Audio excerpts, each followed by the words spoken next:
79માં સ્વાતંત્ર્ય દિવસની વડોદરાવાસીઓ અને સાવલીવાસીઓને ખૂબ ખૂબ શુભકામના પાઠવું છું. આજનો વિશેષ દિવસે આપણે સ્વાતંત્ર્ય દિવસની ઉજવણી સાવલી ખાતે કરેલી હતી.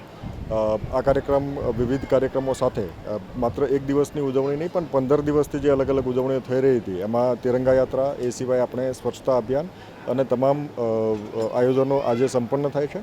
અને આ નિમિત્તે આપણે વડોદરા ખાસ કરીને સર્વાંગી વિકાસની અંદર આગળ વધી રહ્યું છે ત્યારે તમામ વડોદરાવાસીઓ, સાવલીવાસીઓ આ સમગ્ર પ્રક્રિયામાં જોડાય, રાષ્ટ્ર નિર્માણની પ્રક્રિયામાં જોડાય. ઓપરેશન સિંદૂર પછીને આ પ્રથમ સ્વાતંત્ર્ય દિનની ઉજવણી છે ત્યારે લોકોએ સ્વયંભૂ રીતે મોટી સંખ્યામાં અહીંયા ભાગીદાર થયા છે અને સમગ્ર કાર્યક્રમ દરમિયાન 15 દિવસના સમગ્ર કાર્યક્રમો દરમિયાન ભાગીદાર થયા છે.